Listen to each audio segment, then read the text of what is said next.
Selamat pagi murid-murid, bertemu lagi dalam mata pelajaran Bahasa Melayu tahun 3 bersama Cikgu Rita.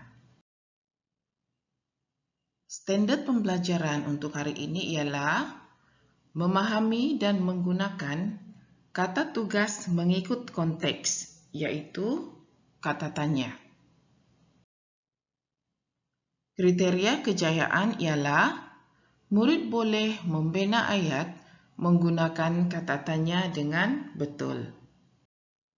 Baiklah murid-murid, sila keluarkan buku Bahasa Melayu tahun 3, buku aktiviti Bahasa Melayu tahun 3, jilid 2. Keluarkan buku Bahasa Melayu, buku aktiviti Bahasa Melayu jilid 2. Kemudian buka muka surat 59. Buka surat 59. Sudah bersedia murid-murid? Baiklah, hari ini murid-murid dikehendaki membuat aktiviti 5. Baik, mari kita baca arahan terlebih dahulu. Bina ayat tanya menggunakan kata tanya yang betul berdasarkan gambar. Baiklah murid-murid, hari ini murid-murid dikehendaki membina ayat menggunakan kata tanya. Membina ayat tanya menggunakan kata tanya berdasarkan gambar. Tajuk Kedai Cengkerik Hong. Baiklah murid-murid, sila perhatikan di sini ada 4 gambar ya. Ada 4 gambar. Sebelum murid-murid membina ayat, perhatikan gambar terlebih dahulu. Lihat gambar, kemudian di sini juga di sebelah kanan telah disediakan jawapan. Ada jawapan yang telah disediakan. Kita baca jawapan untuk ayat yang pertama.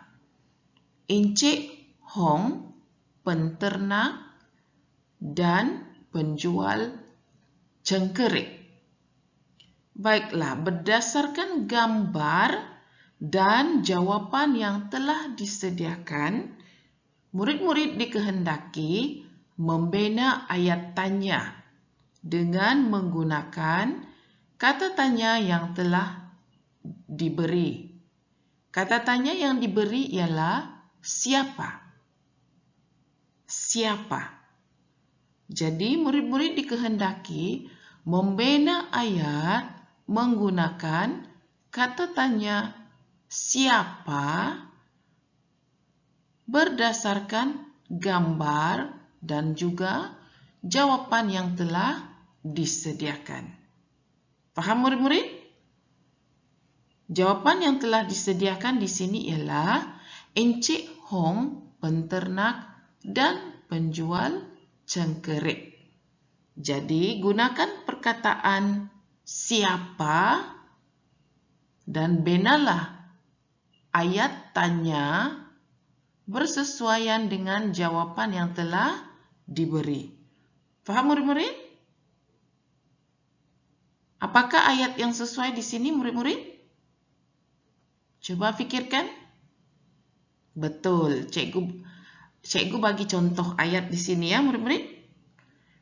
Kita gunakan kata tanya siapa. Siapakah Encik Hong? Siapakah Encik Hong? Kemudian ingat murid-murid, di akhir ayat tanya, murid-murid perlu meletakkan apa? Betul, murid-murid perlu meletakkan tanda soalan. Tanda soalan. Siapakah Encik Hong? Kemudian letak tanda soalan.